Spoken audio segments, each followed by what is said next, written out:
তো বিকেল 4টেই জামশেদপুরে মহারণ, যেখানে কিন্তু মোহনবাগান তাকিয়ে থাকবে সেমিফাইনালে যাওয়ার জন্য, এবং অবশ্যই পাঞ্জাব এফসি তারা গত বছর থেকে বা বহু দিন ধরে মানে রাউন্ড গ্লাস পাঞ্জাব এফসি হওয়ার পর থেকে মোহনবাগানকে হারাতে পারেনি।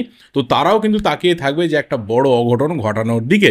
এবং অবশ্যই দুটো টিম তারা তাদের মতো করে নিশ্চিতভাবেই স্ট্রেংথ ওয়াইজ এই ম্যাচটাকে অ্যাপ্রোচ করবে, এবং অবশ্যই প্রিভিউতে যা কিছু বিষয় উঠে আসছে দুটো টিমকে নিয়ে নিশ্চিতভাবেই কথা বলবো। আর একটা জিনিস যে এবার থেকে আমি আমার নিজেকে একটা প্রমিস করতে চাই যে ম্যাচের আগের দিন যেন প্রিভিউটা হয়ে যায়। আমি জানি এটা তোমাদের অনেকেরই মনের ভাবনা, এটা আমি আমার নিজেকেও বলতে চাই, সো সরি ফর দিস।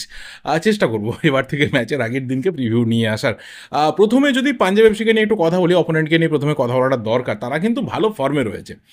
হ্যাঁ, গ্রুপটা হয়তো একটা খুব টাফ গ্রুপ ছিল না, কিন্তু কেরালা ছিল, এটাও মাথায় রাখা দরকার, যেহেতু প্রত্যেকটা গ্রুপ থেকে একটা টিম ডিরেক্ট কোয়ালিফাই করবে, আর বেস্ট রানার আপ দুটো টিম হবে 6টা গ্রুপ থেকে। তো সেখানে নিশ্চিতভাবেই প্রত্যেকটা গ্রুপ থেকেই কিন্তু একটা টাফ কম্পিটিশন ছিল, এবং সেখানে কেরালার বিরুদ্ধে ওরা ম্যাচটা ড্র করেছিল। বাকি দুটো টিম নিশ্চিতভাবেই সহজ প্রতিপক্ষ ছিল, যেখানে সিআইএসএফকে 3-0 গোলে হারানো বা মুম্বাই সিটি এফসির রিজার্ভ টিমকে 3-0 গোলে হারানোর ক্ষেত্রে ওদের খুব একটা প্রবলেম হয়নি, এবং মোটামুটি টিমের ফরওয়ার্ডরা ফর্মে রয়েছে। নতুন কোচ তিনি যে স্ট্র্যাটেজি মোটামুটি নিয়েছেন, সেখানে প্রত্যেকটা ম্যাচেই দেখা যাচ্ছে, মানে 3টে ম্যাচে অন্ততপক্ষে আমি একটা কমন জিনিস দেখেছি, সেটা হচ্ছে মিডফিল্ড এবং ফরওয়ার্ডে যে 3জন 6জন প্লেয়ার রয়েছে তারা কিন্তু কনস্ট্যান্ট, এবং অবশ্যই গোলকিপার রবি কুমার। ডিফেন্সে একটু অদল বদল এসেছে, প্লেয়ার যেমন ঢুকেছে, যেমন অপোনেন্ট রয়েছে, সেইভাবে কিন্তু ডিফেন্স তিনি সাজিয়েছেন। এবং এক্ষেত্রে বলা চলে যে যেটার উপর বেস করে মেনলি পাঞ্জাব কিন্তু প্রত্যেকটা ম্যাচকে অ্যাপ্রোচ করেছে, সেটা হচ্ছে ওদের অ্যাটাকিং কোয়ালিটি, এবং মাঝমাঠ থেকে ভালো বল সাপ্লাই হচ্ছে। বিনীত রায় প্রত্যেকটা ম্যাচে ভালো পারফরমেন্স করেছে। নিখিল প্রভুকে নিয়ে আলাদা করে কিছু তো বলার নেই, কারণ গত সিজন থেকে কিন্তু আইএসএলে দেখিয়ে আসছে যে নিখিল প্রভু সত্যি নিজেকে অনেকটা উপরের দিকে তুলে নিয়ে এসেছে। এবং ফরওয়ার্ড লাইনে যখন তোমার টিমটাকে লুকা মাঝখানের মতো প্লেয়ার লিড করছে, তার পাশাপাশি নিহালের মতো একটা ইয়াং প্লেয়ার রয়েছে, লিওন অগাস্টের মতো প্লেয়ার রয়েছে, যে বহুত দিন বেঙ্গালুরুর রিজার্ভ বেঞ্চে বসেছিল, সেই প্লেয়ারটাও কিন্তু নিজের ট্যালেন্ট দেখানোর সুযোগ পাচ্ছে। নতুন যে নরওয়েন ফরওয়ার্ড রয়েছে, তারও কিন্তু দুটো গোল হয়ে গেছে। তো প্রত্যেকটা প্লেয়ারই কিন্তু মিলিয়ে ভালো পারফরমেন্স করছে। ডিফেন্স লাইনে তিনি কিন্তু বেশ কিছু প্লেয়ারকে চেঞ্জ করে দেখে নিয়েছেন যে অ্যাকচুয়ালি পারফেক্ট অর্গানাইজেশন কী রয়েছে। সেখানে আমার মনে হয় যে অভিষেক লুন্ডিম দুটো সাইড ব্যাকে থাকতে চলেছে, এবং সেন্টার ব্যাকে নতুন আসা বিদেশি ডিফেন্ডার ইভান, এবং তার সাথে হয়তো সুরেশ মিতেই। এই ডিফেন্সিভ লাইনটা আজকে তিনি মোহনবাগানের বিরুদ্ধে অ্যাপ্রোচ করতে চান। এবং 3টে ম্যাচ দেখলে দেখা যাবে যে 7টা গোল করেছে, একটা মাত্র গোল কনসিড করেছে, মানে ডিফেন্সিভ পার্ট কিন্তু ঠিকঠাকই থেকেছে। একমাত্র কেরালা, যাদের টিমটা সব থেকে টাফ অপোনেন্ট ছিল ওদের গ্রুপে, সেই টিমটার এগেনস্টে ওরা গোল খেয়েছে।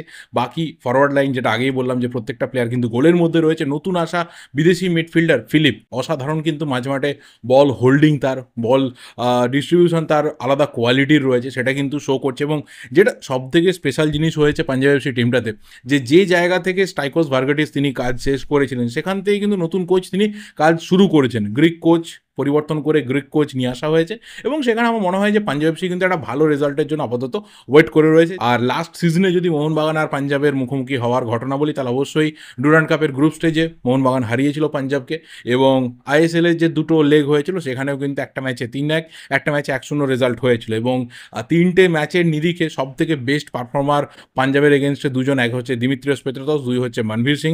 তো দুজন প্লেয়ারের দিকে কিন্তু মোহনবাগান তাকিয়ে থাকবে। এবার দেখা যাক, আমরা ওয়েট করে রয়েছি মোহনবাগানকে সেমিফাইনালে দেখার জন্য। আর এবার যদি মোহনবাগানকে নিয়ে কথা বলি, তাহলে কোচ হোসে মলিনা তিনি জানিয়ে দিয়েছেন যে পাঞ্জাব যথেষ্ট আপাতত একটা কঠিন প্রতিপক্ষ। তারা যেভাবে খেলেছে, যেভাবে গ্রুপ স্টেজ ক্রস করেছে, তাদেরকে এত লাইটলি নেওয়া যাবে না। যথেষ্ট কঠিন প্রতিপক্ষ হিসেবে কিন্তু পাঞ্জাব আমাদের বিরুদ্ধে নামতে চলেছে। তো ঠিক কথাই, পাঞ্জাব যেভাবে এগিয়েছে তাদেরকে সেই রেসপেক্টটা দিতে হবে, অপোনেন্টকে রেসপেক্ট করাটা দরকার। তাদেরকে কখনোই কিন্তু লাইটলি নেওয়া উচিত না, যেমনই অপোনেন্ট হোক না কেন। সেই জায়গা থেকে দাঁড়িয়ে কিন্তু মোহনবাগানের অ্যাপ্রোচটা আজকের ম্যাচে যেটা থাকবে, যে শুরু থেকে অ্যাটাকিং ফুটবল, ভাই সোজা কথায় কোনো কথা হবে না। তার কারণ হচ্ছে মোহনবাগান যেভাবে টিমটা ডেভেলপ করেছে, যেভাবে বিল্ড আপ করেছে, সেখানে কিন্তু attack is the main force. কারণ ডিফেন্সিভ যে অর্গানাইজেশন রয়েছে, সেটা তো তার মতো করে ঠিকঠাকই রয়েছে। দুজন বিদেশি ডিফেন্ডার রয়েছে, সুভাশিস বোস রয়েছে, আশিস রায় রয়েছে, প্রত্যেকটা প্লেয়ারই একদম ঠিকঠাক ফর্মে রয়েছে। কিন্তু যেটা মেন নিউক্লিয়াস, মেন অ্যাপ্রোচের জায়গা হবে, সেটা হচ্ছে টিমের ফরওয়ার্ড লাইন, এবং অবশ্যই মাঝমাঠ থেকে কত ভালো ভালো বল সাপ্লাই হচ্ছে। দেখো, যে ম্যাচটা আমরা হলিনার কোচিংয়ে প্রথমবার মোহনবাগানকে খেলতে দেখেছি, সেই দিনকে কথা বলেছিলাম যে বেশ কিছু নতুন জিনিস এবং বেশ কিছু স্পেশাল জিনিস কিন্তু তিনি প্রথম ম্যাচে আমাদেরকে দেখিয়ে দিয়েছেন। এটা কন্টিনিউ করতে হবে। এটাকে একদম একটা ম্যাচের জন্য না, গোটা সিজনের জন্য এই জিনিসটাকে প্লেয়ারদেরকে কিন্তু এগিয়ে নিয়ে যেতে হবে। কারণ কোচ তিনি স্ট্র্যাটেজি তৈরি করবেন, তিনি ট্যাকটিক্স তৈরি করবেন, সেটা প্লেয়ারদের মধ্যে তিনি দিয়ে দেবেন এবং প্লেয়ারদের কাজ হচ্ছে সেটাকে প্রপার ওয়েতে এক্সিকিউট করা। সেটা কিন্তু প্লেয়াররা প্রথম ম্যাচে করতে পেরেছিল। সেই কারণে কিন্তু সেই ম্যাচে আমরা 6 গোলের একটা ম্যাচ দেখেছিলাম। এবং যে জিনিসটা সব থেকে ভালো লেগেছিল সেটা হচ্ছে কোয়ালিটি পাসিং ফুটবল।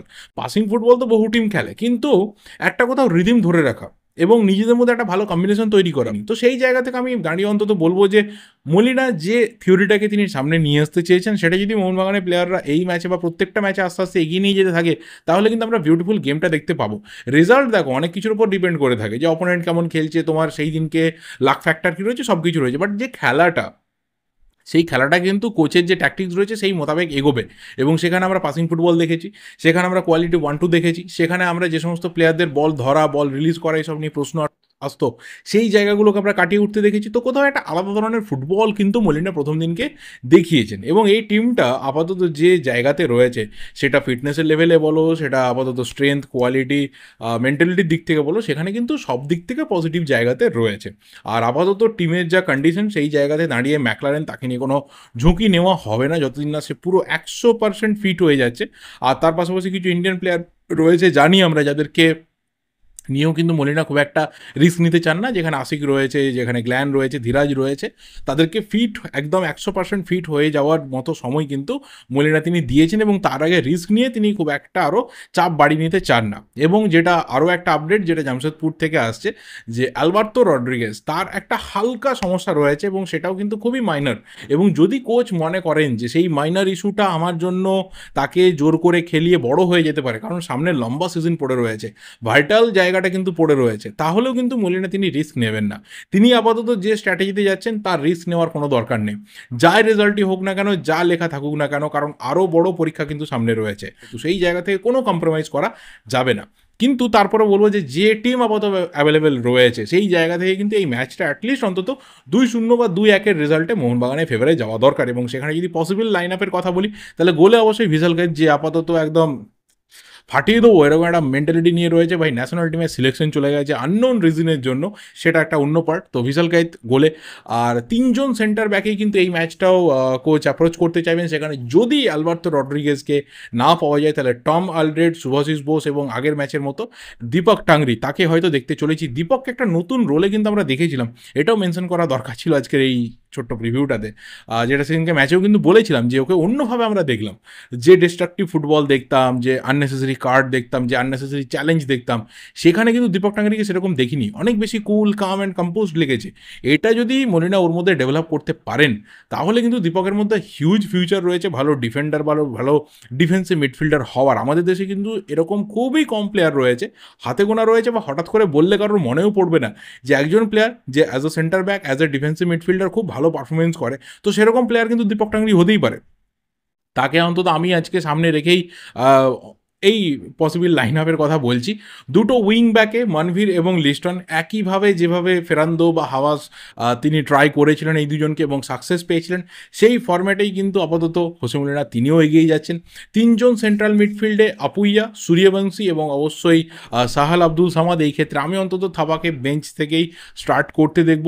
এবং অবশ্যই আপফ্রন্টে যে দুজন, যাদের উপর সব থেকে বেশি নজর, ভরসা এবং অবশ্যই থাকবে যে একটা ব্যাপার, এরাই আমার ম্যাচ উইনার হতে পারে, সেখানে অবশ্যই গ্রেগ স্টুয়ার্ট এবং জেসন কামিংস। দিমিত্রস পেত্রাতস আমার মনে হয় যে আজকের ম্যাচে হয়তো চেঞ্জে আসতে পারে, যেহেতু গ্রেগ স্টুয়ার্ট আগের ম্যাচে এই টিমটার সাথে কম্বাইন করে ফেলেছে এবং জামশেদপুরের একটা চেনা পরিবেশ রয়েছে তার পক্ষে।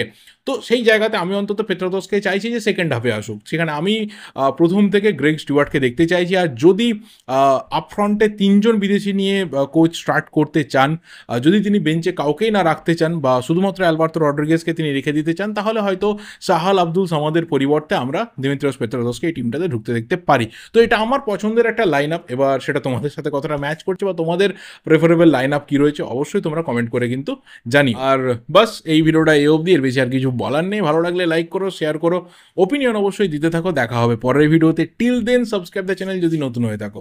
Thank you and good by.